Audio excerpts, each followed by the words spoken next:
Olá a todos, sejam bem-vindos à segunda aula do nosso curso de Construção de Sites 1. Hoje estudaremos um pouco a respeito da estrutura básica de um documento HTML. Assim, para alcançar esse objetivo, veremos um pouco a respeito da estrutura básica de uma tag, a estrutura de um documento HTML5, o mínimo que é necessário, as principais tags, e então veremos quais são os atributos globais mais comuns que estarão presentes em todas as tags. A gente vai poder utilizar em todas as tags do nosso documento, tá? Por isso que são chamados globais, e um pouco a respeito da tag head e da tag body. E aí, quando estudamos a tag head, vamos ver quais são as tags que a gente pode utilizar dentro dela, tá? E como utilizá-las. E quando estudamos a tag body, vamos apresentar aqui quais são as tags que vamos estudar. Não vamos estudar todas as tags que podem ser utilizadas dentro da tag body hoje, porque não daria tempo, essa parte é muito ampla. Nós veremos com calma nas próximas aulas. Bom, então, antes de começar, vamos recordar um pouco o que é mesmo HTML. Em primeiro lugar, o que é que significa a sigla HTML? HTML, para refrescar a memória, vem de Hypertext Markup Language, ou seja, linguagem de marcação de hipertexto. E para que a gente precisa de uma linguagem de marcação de hipertexto? Para que ela serve?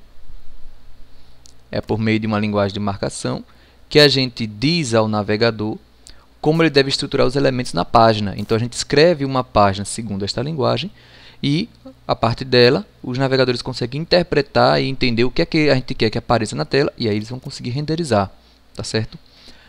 Mas e o que é a Web 2.0 e a Web 3.0? Qual é a diferença de uma para outra? Vocês lembram?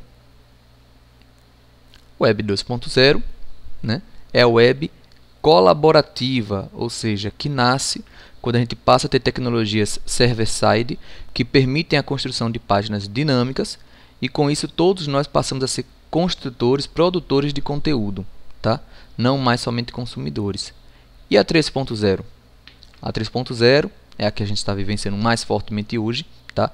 Nem todo site ainda está completamente preparado para a Web 3.0, está em andamento, mas é a web semântica, né? E aí vem uma outra pergunta: o que significa semântica? A palavra semântica vem de significado, de contextualizar um elemento. Então, quando a gente tem uma web semântica, a gente tem uma web que permite aos computadores compreender o significado, o papel, o contexto de cada informação dentro daquele documento, tá? E é esse nosso objetivo. A gente quer uma web semântica para facilitar o processamento de informações, tá? Que está cada vez maior, né, o volume de informações que é conseguido no nosso mundo. E aí a gente precisa de uma web semântica por vários motivos. Por exemplo, se eu tenho uma web semântica, fica muito mais fácil para navegadores especiais, para pessoas com necessidades especiais, interpretar a informação de forma adequada que tem dentro do documento, tá, de uma página HTML, para selecionar e ler para a pessoa somente aquilo que realmente é informação. Então, já imaginou? Antigamente a gente construía páginas com blocos, que eu vou chamar aqui de div, a gente vai ver mais tarde o que significa esses divs, né?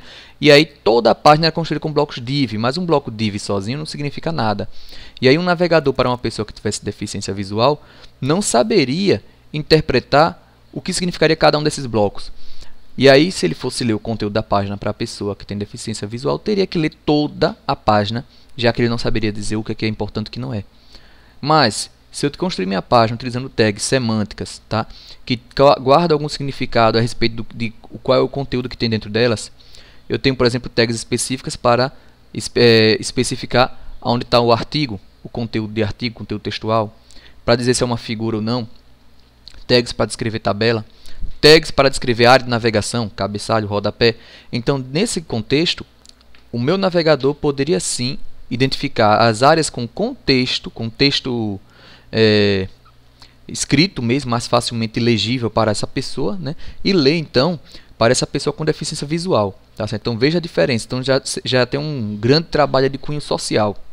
Um outro exemplo de onde a gente pode encontrar um bom uso da web semântica, quando a gente fala a respeito de agregar artigos, textos científicos. A gente sabe que existem muitas bases científicas, cada uma traz os dados de algumas fontes, de algumas revistas, né?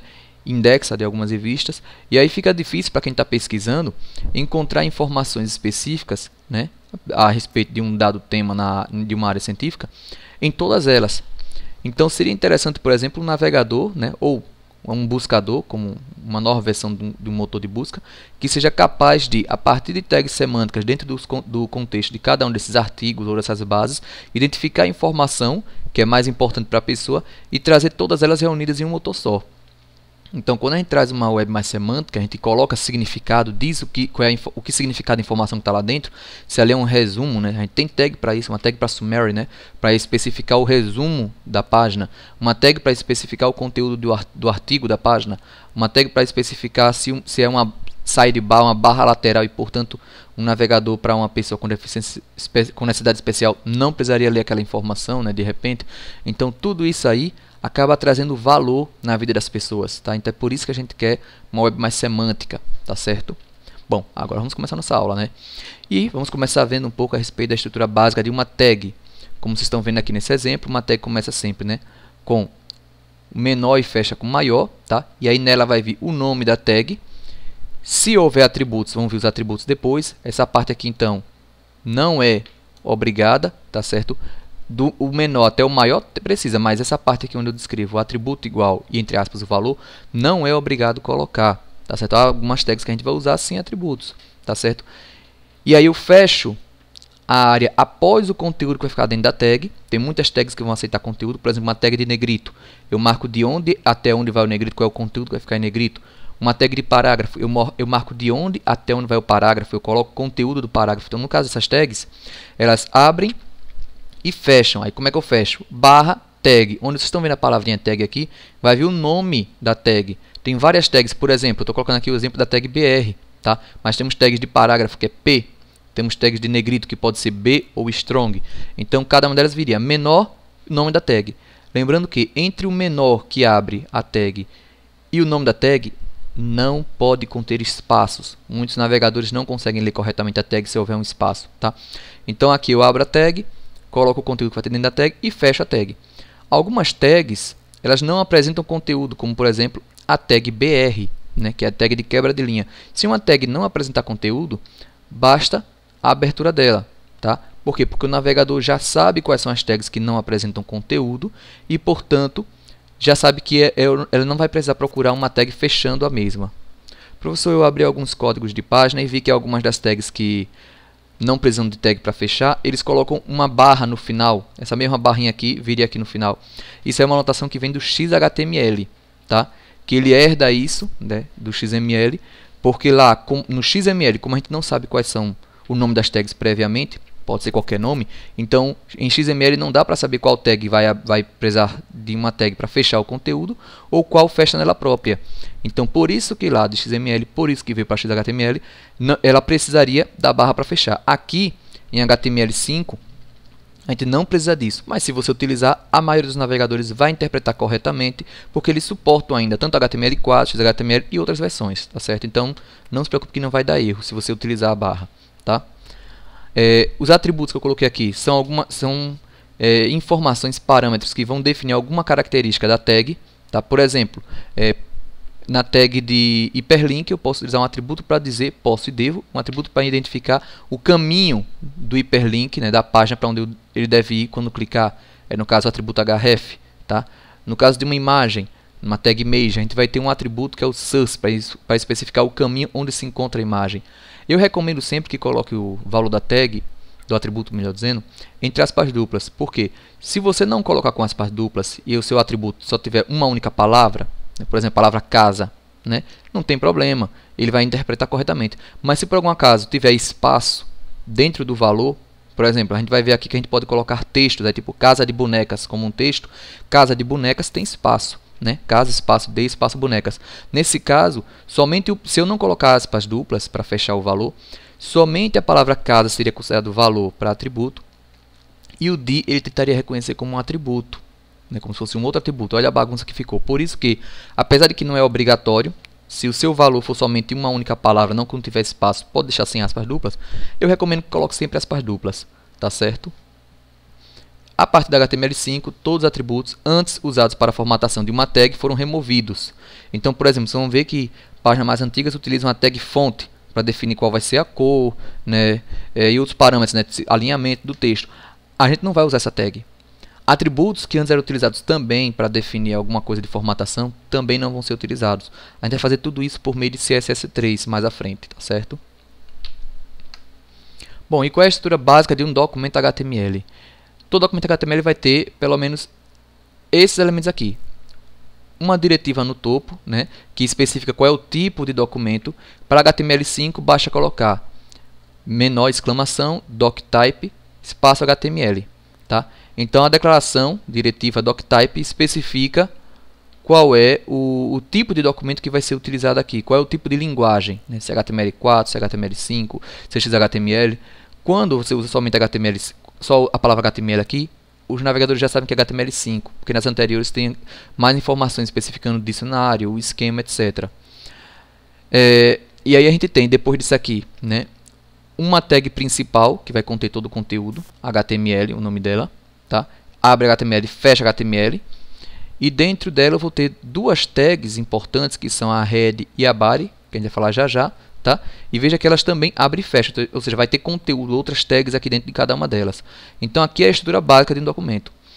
Professor, e se eu criar o meu documento sem colocar essas tags? Chegar e já colocar o conteúdo da minha página, o que vai acontecer? Aí vai depender do navegador. Tem navegadores que vai interpretar que você não colocou essa estrutura, aí vai virtualmente criar para poder estruturar e mostrar na tela toda essa parte aqui até o body, colocar seu conteúdo aqui dentro e fechar, e vai mostrar normalmente, mas aí você fica a mercê do navegador. Se você tiver com sua página sendo executada em um navegador que não faça isso, pode acusar uma mensagem de erro e não rodar nada. Então eu sempre recomendo que façam o correto.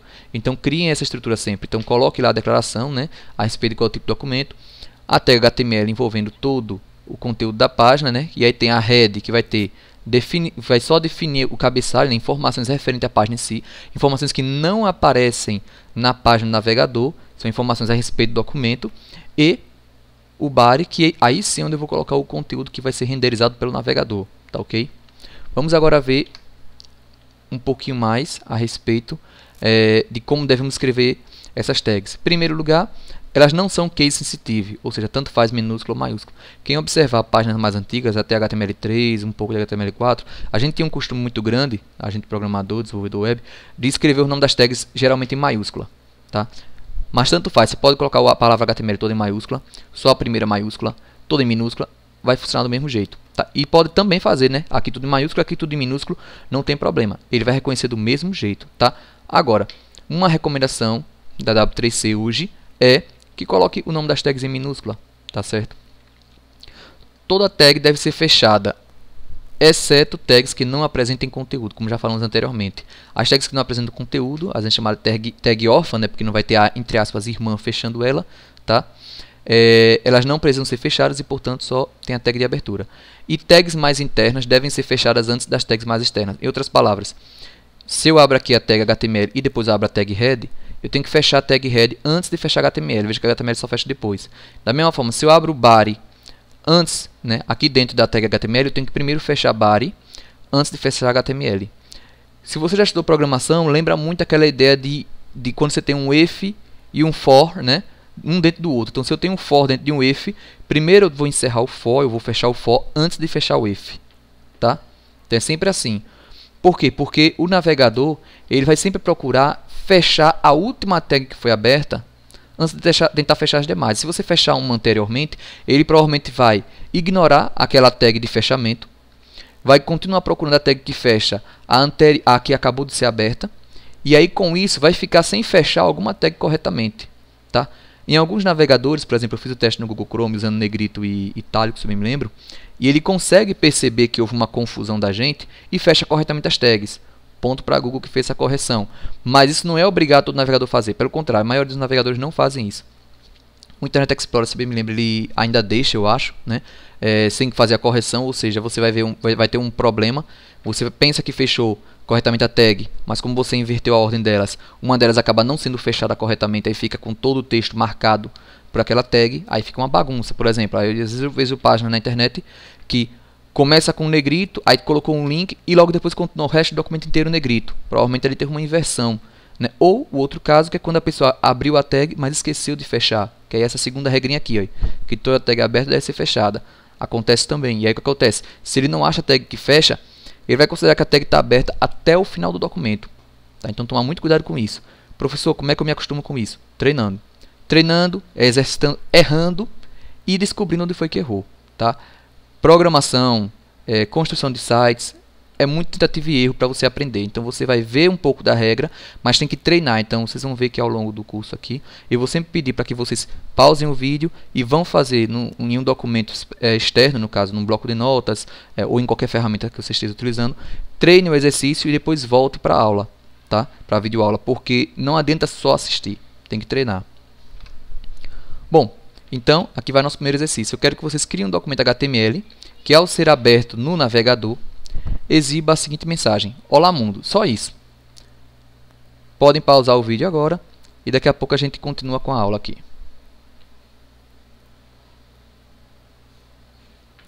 Bem, eu espero que vocês tenham feito a atividade, né, e tenham treinado em casa. Basicamente, o que vocês podem fazer? A primeira forma de fazer é simplesmente, como eu disse, se você chegar e colocar só o texto Olá Mundo num arquivo, num bloco de notas e salvar esse arquivo como um HTML, lembre-se, tem que salvar com .html no final, se você estiver usando o bloco de notas. Tá? A partir do Windows 7, quando você salva com .html no final, o bloco de notas já considera automaticamente essa extensão. Se você estiver fazendo numa versão anterior, por exemplo, o Windows XP, né? Tem gente que diz, pô, é coisa da Era das Cavernas. Eu ainda uso o Windows XP. Funciona, não sei porque o pessoal tem tanta raiva dele. Então, nele, no caso, o bloco de notas, se você, mesmo que você bota HTML, ele vai tentar salvar como TXT. Aí, dica, para as versões anteriores, você tem que colocar o nome do documento .html e ele todo entre aspas duplas. Tá? Abre no início e fecha no fim do nome do documento. E aí ele vai forçar a extensão. Do Windows 7 em diante, você pode só colocar .html, nome do documento que você quer, .html, ele já vai salvar como HTML no bloco de notas.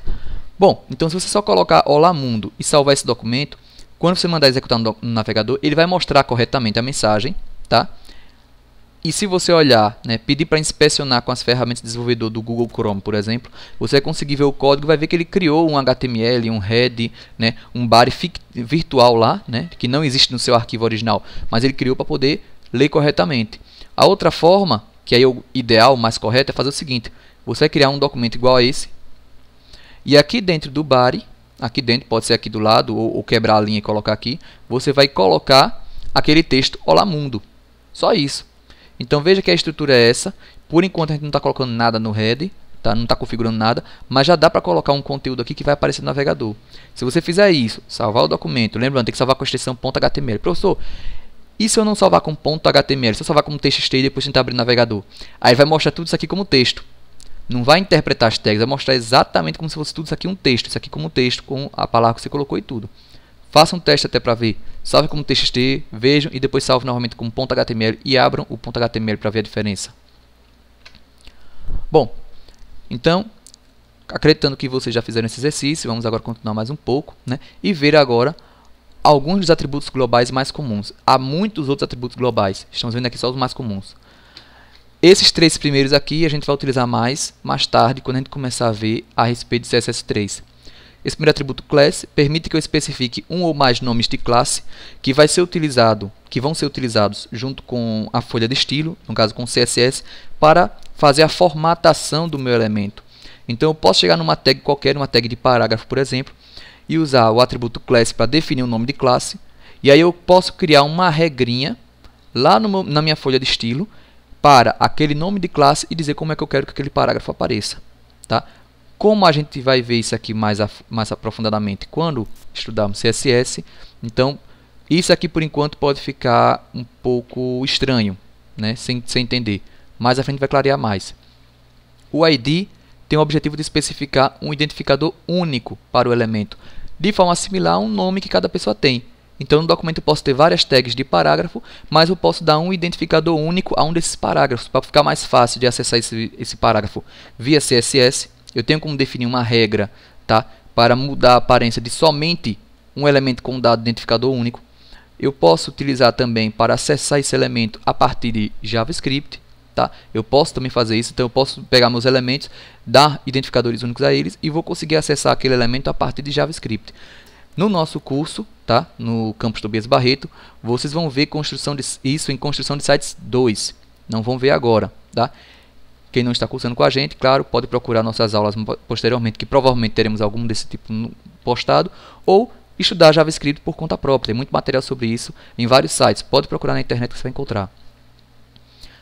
O atributo estilo é utilizado para especificar o CSS diretamente no elemento, dentro da própria tag, o que a gente chama de inline. Tá? Então eu posso ter minha tag de parágrafo e em vez de escrever minha regrinha, o estilo que eu quero aplicar a ele, lá na minha folha de estilos, eu posso escrever diretamente na tag de parágrafo, tá? Colocando atributo style igual e entre aspas duplas o valor, né, as propriedades que eu quero que sejam configuradas, tá? Usando a sintaxe de CSS. Mais uma vez a gente vai ver isso aqui quando a gente for estudar a parte CSS3, tá? Esse curso é dividido da seguinte forma: primeiro a gente vai ver HTML5, né, o básico, as tags, até as tags de formulário, tudo que a gente precisa para construir nossas páginas, e aí sim a gente vai estudar CSS para entender como a gente vai fazer a formatação, tá, de todo o nosso documento. Essa aqui vocês já vão poder utilizar agora, tá? E é bem interessante. A tag title é utilizada para especificar uma informação extra sobre um elemento visível ao passar o mouse sobre ela, tá? Ou seja, vamos supor que eu tenho um parágrafo na minha página. E eu posso colocar para que quando a pessoa passe o mouse e pare assim, apareçam aquelas caixinhas do lado do cursor do mouse com alguma informação extra. Você já deve ter visto isso, por exemplo, a imagem. Você vê uma imagem lá toda bonita e quando você passa o mouse por cima e para, ele abre uma caixinha pequena, né, um retângulozinho com alguma informação descrevendo aquela imagem. Como é que eu faço para colocar aquela informação ali? Uso o atributo title dela, tá? Eu pego e quero colocar uma informação extra a respeito de um formulário para quando passar o mouse por cima da caixa para digitar senha, por exemplo, apareça quais são as informações, quais são os tipos de caracteres aceitos para aquela senha, né? Então, por exemplo, é um formulário de cadastro de usuário, eu quero avisar a pessoa que toda senha deve ter no mínimo uma letra maiúscula, uma letra minúscula, um número, no mínimo 8 caracteres, né? Aquelas regras que a gente conhece, né? Então, se eu quiser especificar isso para ele, eu posso colocar nesse atributo, tá? Então, eu vou ter lá, né, meu input do tipo password. A gente vai ver mais tarde a respeito dessas tags. Coloco lá o atributo title igual e eu coloco o texto que eu quero, né? Especifique uma senha com no mínimo 8 caracteres, máximo 16, com pelo menos uma letra minúscula, uma letra maiúscula e um número. Pronto. Então essa informação vai aparecer quando ele passar o mouse sobre aquele elemento e parar. Então todo elemento que eu quiser na minha página, que ao passar o mouse, né, ele vai parar o mouse em cima para ter alguma informação, apareça essa informação extra, eu posso colocar esse atributo lá. Então é um atributo global bem simples e que a gente vai poder utilizar desde agora, já no nosso curso, tá? Bom, vamos agora a tag head. Lembram-se que a gente viu lá a estrutura do documento HTML, a gente viu que tinha duas seções, né? A head e a bar, a gente pode chamar assim, seção head e seção bar. São duas tags importantes que agrupam várias informações necessárias no meu documento. A head, ela é responsável por prover informações sobre a página, tá? Então informações como, por exemplo, qual é o título do meu documento? Qual é o tipo de codificação, né? Aí toma cuidado porque muita gente acha que só existe um único tipo de codificação. Na verdade existem vários tipos.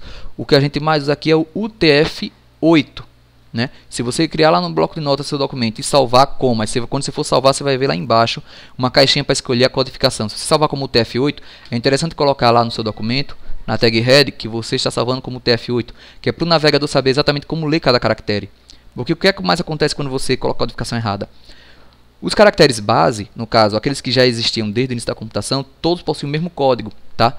O A, B, C, 1, 2, 3, A maiúsculo, A minúsculo, todos têm o mesmo código. O A minúsculo, por exemplo, se eu me lembro é 32, o maiúsculo é 64, se eu bem me lembro são esses valores. E por aí vai. Mas, lembre que os computadores nasceram em países de língua inglesa, não tinham todas as letras. E aí, quando foram para os outros, criaram-se ramificações daquela codificação. Uma delas é o TF8. Né? Então o TF8 tem uma codificação específica para o A com acento agudo, para o C cedilha, para o A com tio, tá? A ANSI, se você estiver salvando no bloco de notas, você vai ver lá, codificação ANSI. ANSI, para você salvar, você vai colocar uma meta tag para codificação com o nome de ISO 8859-1, se eu bem me lembro. Do que se trata ela? Se eu me lembro é esse número. De que se trata? É uma outra codificação feita na Europa, se eu bem me lembro, tá? Que é diferente da UTF-8. Então, a codificação para o A agudo lá é diferente da codificação do A agudo na UTF-8. Então, se sua página tiver com uma codificação, mas você diz que é outra, ou você não disse e o navegador interpreta como sendo outra, os caracteres especiais vão aparecer estranhos na página.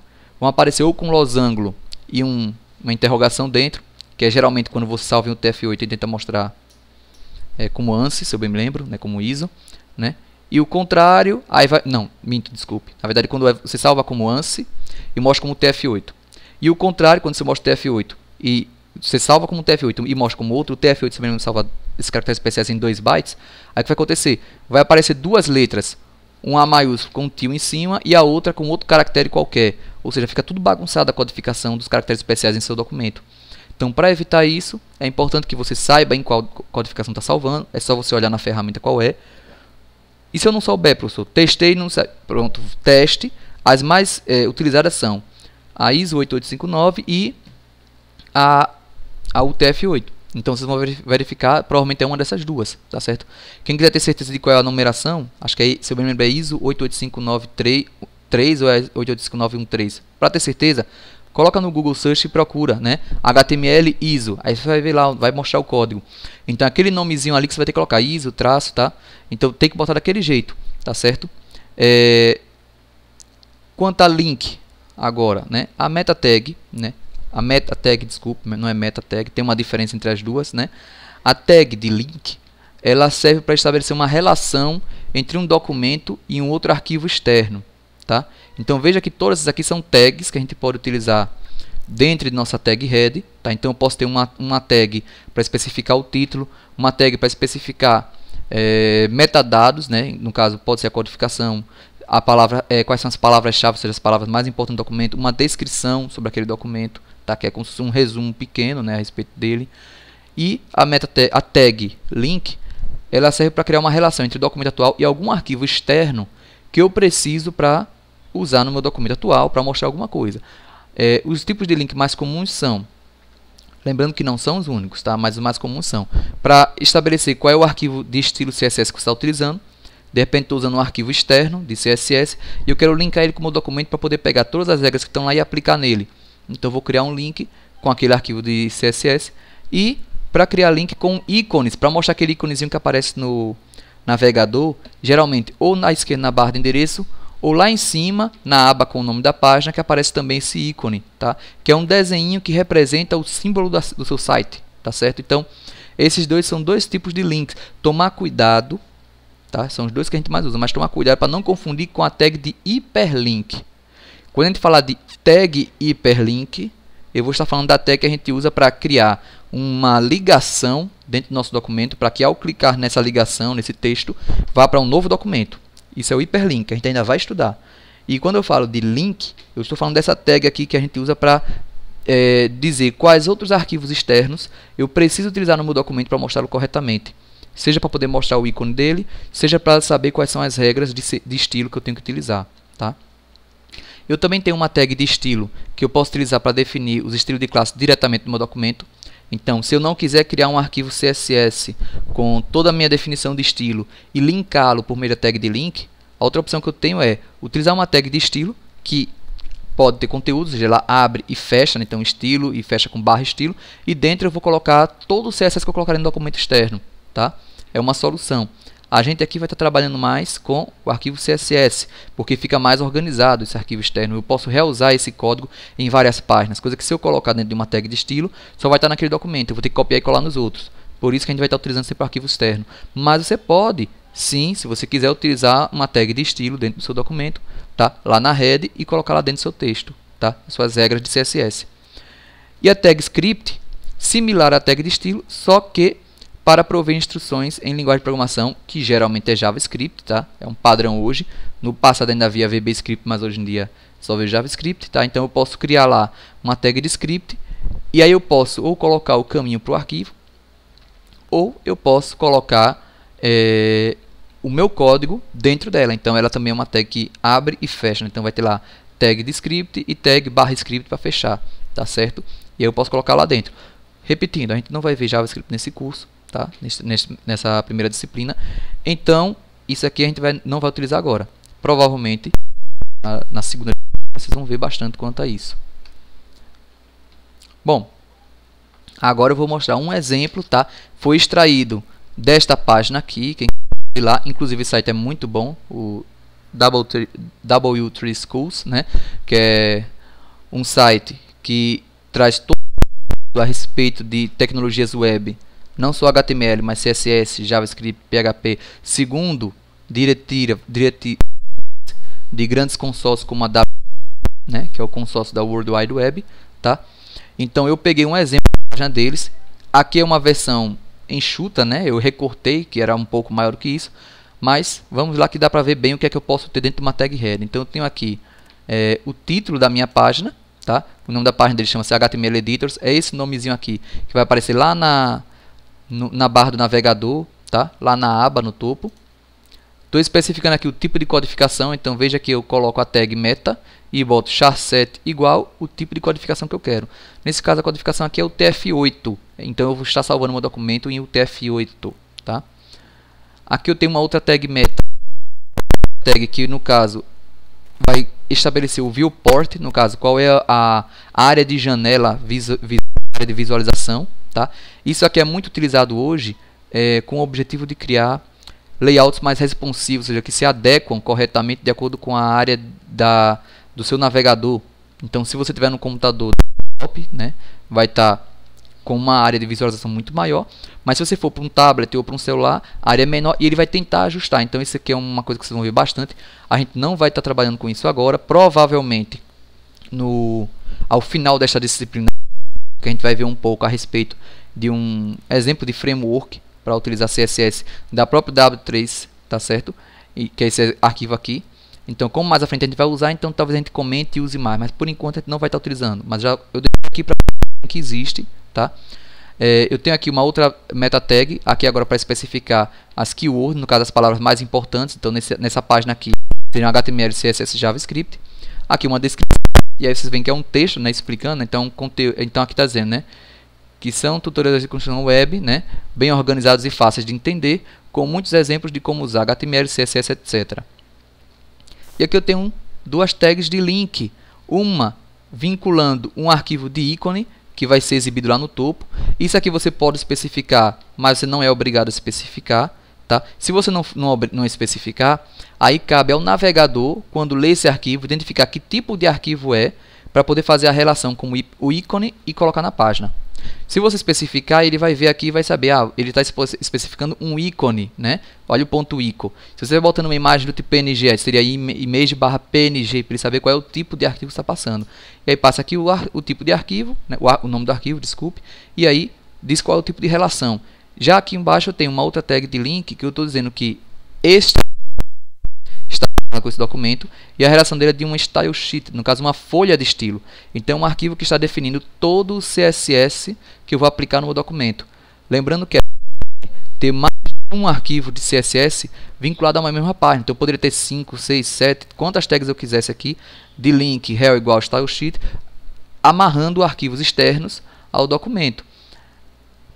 Estamos começando. Eu recomendo que trabalhemos só com um único arquivo de estilo, tá? Professor, por que eu não posso trabalhar com mais? Quando você trabalha com mais arquivos de estilo, você consegue fragmentar, consegue modularizar melhor, tá, essas regras. Mas eu vejo muitos alunos se perdendo, se bagunçando quando fazem isso. Então, fica muito mais simples criar somente tudo em um único arquivo de estilo, que a gente vai estar fazendo aqui nessa disciplina, tá? E aí vai fazer referência só a este arquivo, tá certo? Bom, e a tag body? Aí, tag body, como eu já comentei com vocês, ela serve para descrever todo o conteúdo a ser renderizado pelo navegador. Então, todo o conteúdo que aparece lá naquela área em branco, né, a área principal, que aparece o nome grandão da página, às vezes, um cabeçalho, imagens, propagandas, texto, hiperlinks, etc. Ali tudo está dentro do body, tá? E há muitas tags que nós podemos usar no body, tanto que, como eu disse a vocês, aqui eu vou só apontar quais são, mas a gente vai vê-las ao longo do curso, porque, por exemplo, só de cabeçalho a gente tem de H1 até H6. Né? Temos tag de parágrafo. Além de parágrafo, nós também temos tag de quebra de linha, que não está aqui, mas a gente vai estudar mais à frente. Tags para formatação, como tag de negrito, que pode ser OB ou strong, itálico, que pode ser IOM, sublinhado, marcado, né? E assim, né, que é o destacado, né? Hyperlight, né? Se você preferir chamar assim, né? Que é o highlight, desculpe, que é no caso a tag mark, tá? Tags para criar um hiperlink, né, ou âncora, como era chamado antigamente, que é a tag A. Tags de imagem, image, né, tags para criar listas, a gente vai ver cada uma delas com calma. Tags para criar tabelas, bloco, e para ajudar na definição do layout em si. Tá? Então nós temos uma vasta quantidade de tags. Aqui estão quase todas, né, que nós vamos estar estudando. A gente vai ver mais algumas também. Por exemplo, não estão aqui as tags referentes a formulário, tá? Mas boa parte das tags que vamos estudar estão aqui. Só que essas não são todas as tags. A quantidade de tags em HTML5 está muito maior. Tem muito mais opções de tags e de atributos, tá? E é interessante para quem quiser trabalhar nesse mercado, quem quiser ser desenvolvedor web, conhecê-las ao máximo. Então eu recomendo que estude. Professor, eu sou obrigado a decorar todas elas? Bom, no dia a dia, o básico pelo menos. Mas é claro que se você de repente precisar usar uma tag, você sempre pode chegar no Google Search, pesquisar e fazer, né, segundo as orientações que você conseguir lá de alguma página, a melhoria, né, o efeito que você quer no seu documento. Agora eu recomendo que você saiba o básico do básico, porque se você não souber, não consegue construir a sua página do zero, tá? Não consegue construir o primeiro passo da sua página. Então você tem que saber o básico pelo menos. Aqui agora temos um exemplo, tá certo? De como fica uma página, como fica o corpo, né, de uma página, o body. Então aqui dentro de um body de uma página eu coloquei aqui um exemplo que nada plágio, né? Qualquer semelhança a alguma rede que vocês conheçam por aí é mera coincidência, tá? Então eu tenho aqui uma tag H1 que a gente vai ver mais tarde, que é uma tag de cabeçalho. Eu estou definindo um cabeçalho para minha página, um título que eu coloco na IFESbook, a rede social dos alunos do IFES. E aí eu tenho 2 parágrafos aqui descrevendo o como seria esse IFESbook, essa rede social, né? Então veja que cada parágrafo eu abri e fechei com a tag de parágrafo, tá? E tudo isso dentro do body, é conteúdo do body, tá vendo aqui? Abre body, fecha body. Repetindo, mais à frente a gente vai ver cada uma dessas tags, não se preocupa com isso agora. Mas eu tenho um exercício para vocês começarem a fazer, tá? Para já começar a desafiá-los. Então eu quero que vocês criem agora um documento HTML chamado biografia.html, que vai constar com a sua biografia, isto é, deve ter um título na página, aquele que aparece na barra do navegador, vai ter que estar lá na head, né? Então voltem aí nos slides, vejam como é a estrutura de um documento HTML, como é que é a estrutura do head, né, para ver quais são as tags que eu posso ter lá dentro. E aí eu quero, e tem um exemplo aí inclusive de como fazer esse head, né, um exemplo que a gente pegou aí de uma página real. Então eu quero que vocês coloquem uma página HTML com um título que vai aparecer, que vai ser o seu nome, e no corpo da página escreva pelo menos um parágrafo descrevendo a sua rotina diária. Por enquanto basta escrever o parágrafo, tá? Texto livre, não precisa colocar a tag de parágrafo ainda, porque vocês ainda não viram. A gente vai ver logo logo, tá? Faça o exercício e até a próxima aula.